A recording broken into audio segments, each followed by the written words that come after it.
prepare the chicken. Let's take it all out of the packaging and get a big enough dish that we can work with it and marinate it on. Alright? Room temperature as well, so take it out the fridge before you plan to work with it, at least half an hour. So we're going to spatchcock the chicken. Get yourself a big sharp knife, feel for the spine, and you're going to cut down on either side of the spine and pull that out. I'm just going to chop away. You can also take these off and just cut off the little ends of the wings as well. Leave them on, it's up to you.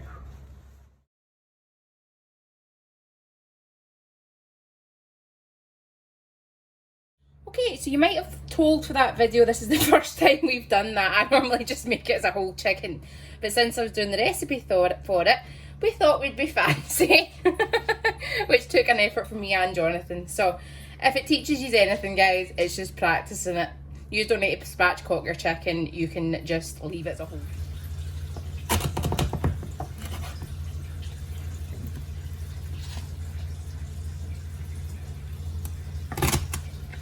Once you've rinsed it, get yourself some kitchen roll and dry off just the excess moisture. One thing I will say, the spatchcock chicken actually cooks quicker than if you're roasting it whole. So use the packet instructions for roasting the chicken after we've marinated it if you're leaving your chicken whole. Alright, I'm then going to slice up a lemon. So we're going to just lay this under, and I'm doing it in the same board because a raw chicken is going to go on top of it anyway, so you don't need to worry too much. Just thin slices and lay that in the bottom of the tray that you're going to put the chicken on. All I'm doing now is I've lifted the skin at the bottom end and just using my knife have separated the skin from the breast meat. Do that just really gently up the middle of the breasts because we're going to put the butter and peri marinade, well at least some of it, the butter and peri marinade mix right up under the skin, and then the rest of the marinade all over the chicken on the outside. See, there you go, and it shouldn't have broken the skin. 80 grams of salted butter, pour in some of the marinade and stir it up. I'll show you what kind of consistency we're looking for. There we go, I've maybe used about a fifth of the larger size bottle. Peri peri marinade, not the sauce. If you can only get the sauce, that's okay, but the marinade is preferable. Get your butter and peri mix and spoon this mix under the skin pocket. And the reason I like putting stuff under the skin is because I don't actually eat all of the skin when I go to Nando's. If I eat any, it just means that I get optimum flavour without having to eat the fat if I don't want to. So once you've got that, you put your chicken on the lemon, basically just pour over and rub in the rest of the marinade, and this is what's going to sit for a few hours before we put it in the oven to cook. Then we're just going to leave that to marinate in that for as long as possible. So I'm probably going to have about 6 hours.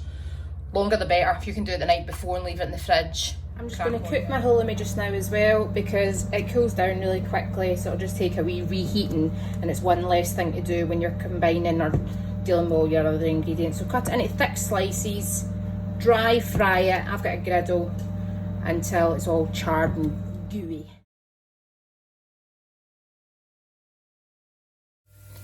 Then we just take them out and we can finish them off in the pan later, oven, microwave, whatever you fancy. So ready to cook the chicken. This is a good while later.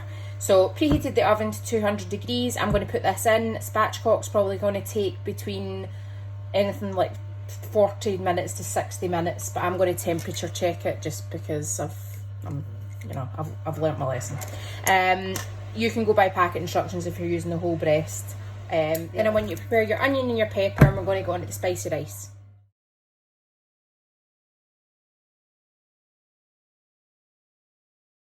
When you pour some oil in a pan, put in your onion and your pepper and soften that. Once it's softened slightly, add all the spices. Give it a stir through.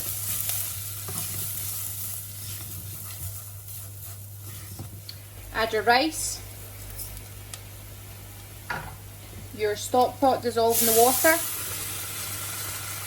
Bring it to the boil. When it's boiling, reduce it down to it's simmering, so we're going to reduce it down because it is boiling. Put the lid on it and allow it to cook for about 10 minutes so the rice is fluffy. A few minutes before the end though, I should have said, we're going to add the peas just to give them a few minutes to cook. And then to another pot, add in your corn on the cob, because we're going to boil that off before we griddle it as well with the, just to kind of get a bit of colour like we do at Nando's. So boil them as first stage. Prep your salad whilst all this is going on. So Nando's, all they do really is chuck some leaves in a bowl and toss some tomatoes on, but I'm going to be fancy and actually chop my tomatoes in half first. What I'm going to do is cook the corn by brushing it in some butter and putting it on the griddle, just to kind of get a bit of colour on it. You can reserve some marinade if you want for that, but I like mine buttered. Plenty of spice elsewhere. While cooking these babies, I just checked my chicken at 30 minutes. Deserted the temperature probe, it's still undercooked. It's a 130, we're looking for 165. I also basted it a little bit as well. And just to keep you in the loop, right at the end, we're going to stick this back on the heat, put them in the griddle as well, just to give them a heat through, because that was what we made earlier. That's me just added the frozen peas into the rice. You can see the water's slowly evaporating and the rice is getting cooked. The rice is ready when all that liquid is evaporated. Just put as much as you're wanting in your dish. Look at the colour on that. Beautiful. Look at that baby.